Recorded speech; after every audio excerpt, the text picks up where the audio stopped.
እንግዲህ የቅዱስ ቂርቆስን ታሪክ እናመጣለን።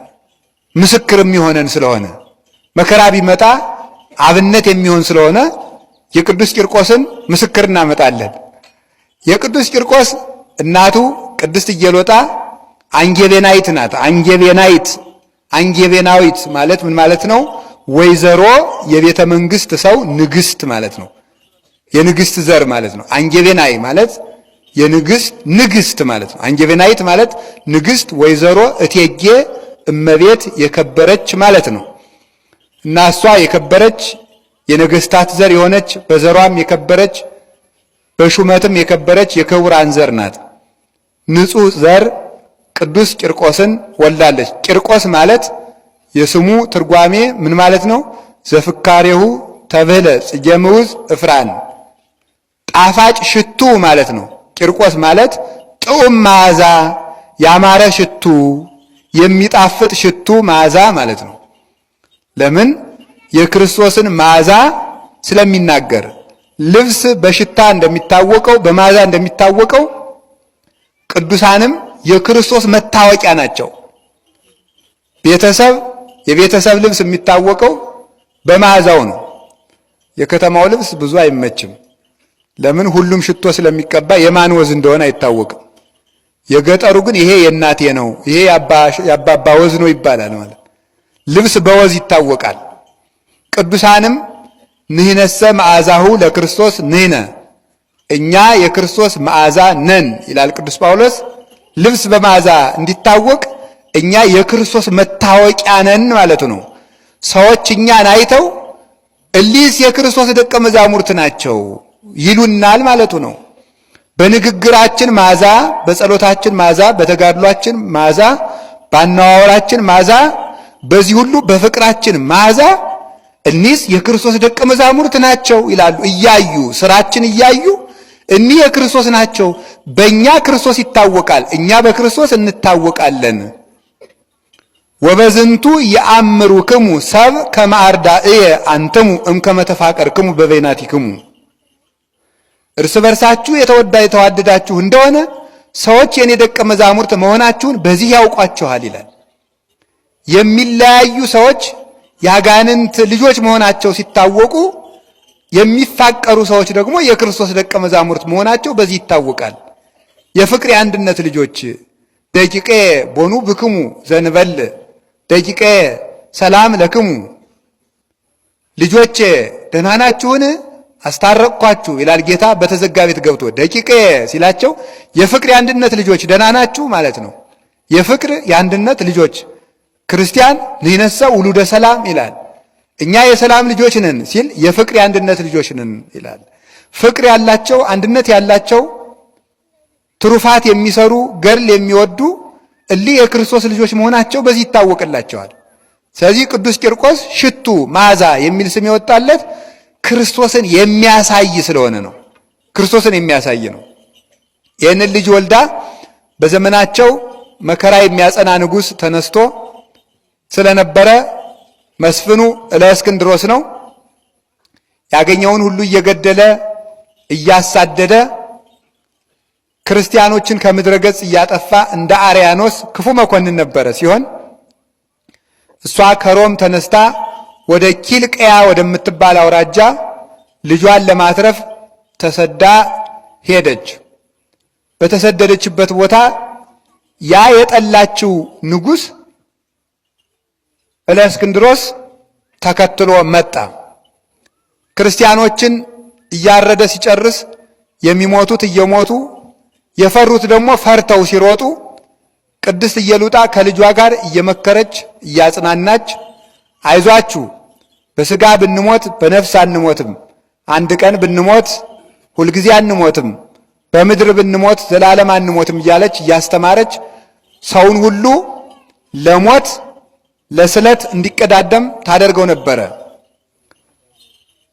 እምኀበ ዮሐንስ መጥምቅ እስከ ኢዜ መንግሥተ ሰማያት ትትገፋ ወባይቱ ግፏን ይትማሰጥዋ ይላል ወንጌል ማቴዎስ 11 ላይ።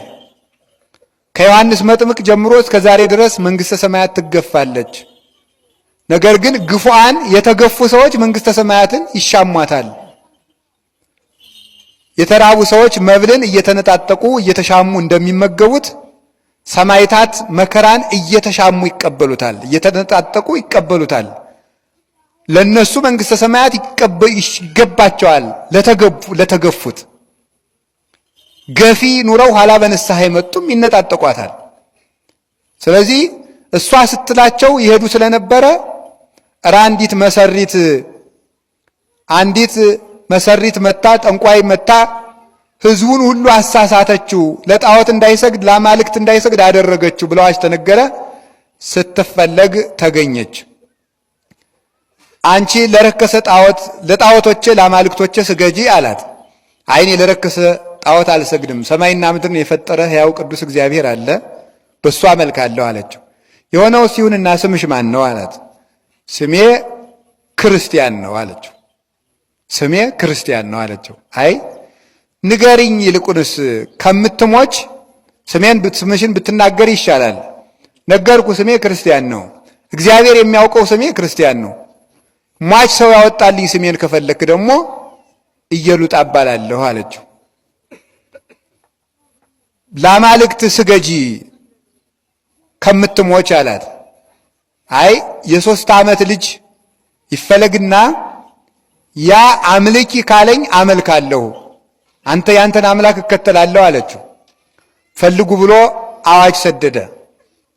ሲሰድ ልጇ ከከተማው ቅጽር ቅዱስ ቂርቆስን ጥላው ገብታ ነበርና ሲፈልጉ አጡ። ቅዱስ ቂርቆስ ሕዝቡን እየመከረ እንደ መምህር የ3 ዓመት ከ3 ወር ሕፃን ነው። ከከተማ በአፋ ከአጥሩ ውጪ ተገኘ። ይሄ ልጅ ስንት ዓመቱ ነው ተብሎ ሲጠየቅ 3 ዓመት ከ3 ወር። ይዘውት ሄዱ። ተሸክመው ወስደው ከንጉሱ ሲያደርሱት አንተ ሕፃን እንዴት ደስ ትላለህ?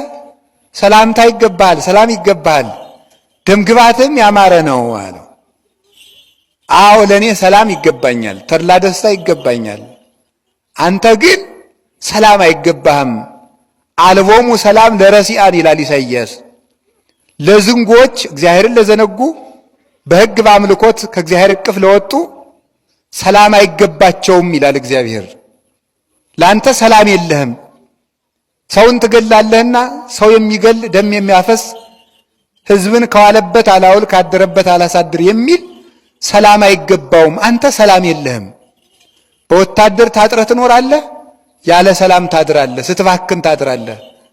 ሕሊና ልቡና ሰላም የለውም። እንደኔ ላሉ ለክርስቶስ ልጆች ግን ሰላም ይገባል አለው። እኔ አንድ ሳልጠይቅህ አንተ ብዙ ትመልስልኛለህ አለው። ገና ብዙ መልስልሃለሁ አለው። ገና ብዙ። ስም ማን ነው? እኔ ስሜ ክርስቲያን ነኝ አለ። ይሄ በቂ ነው። አንተ የጨለማ ልጅ፣ የሰይጣን ወዳጅ፣ የእውነት ጠላት ካጠገቤ ራቅ አለው። እኔ ክርስቲያን ነኝ ብያለሁ አለው። ንገረኝ ስምህን። ቂርቆስ እባላለሁ ብሎ ነገረው። ለአማልክት ሰዋ አለው። እነዚህ ተነግረው የማይሰሙ ዓይን ቦሙ ወይሬዩ፣ እዝን ቦሙ ወይሰምዑ፣ እግር ቦሙ ወይሐውሩ ወይነብቡ በጎራይቶሙ። አፍ አላቸው አይናገሩም፣ ጆሮ አላቸው አይሰሙም፣ እግር አላቸው አይራመዱም፣ እጅ አላቸው አይዳስሱም። አማልክቲሆሙ ለአሕዛብ ግብረ እደጓለ እምሕያው። የአሕዛብ አማልክት የእጅ ሥራዎች ናቸው፣ ተጠርበው የተሰሩ ናቸው። እንደነሱ ዲዳ ናቸው። ለእነዚህ ምን ብዬ ነው የምሰግደው? ሰማይና ምድርን የፈጠረ ሕያው ገናና ቅዱስ እግዚአብሔር አለ። ከሦስቱ አካል ከድንግል ማርያም የተወለደው ሙቶ ዓለምን ያዳነው ወልደ እግዚአብሔርን አመልካለሁ አለው። ከሞትና ከሕይወት ምረጥ አለው።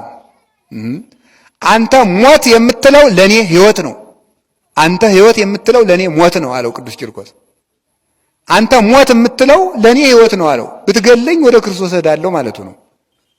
አንተ ሕይወት የምትለው ለእኔ ሞት ነው የሚለው በዚህ ዓለም ክርስቶስን ክጄ ቢመቸኝ ለእኔ ሞት ነው፣ ሞት ይሻለኛል፣ አይሆንም አለው።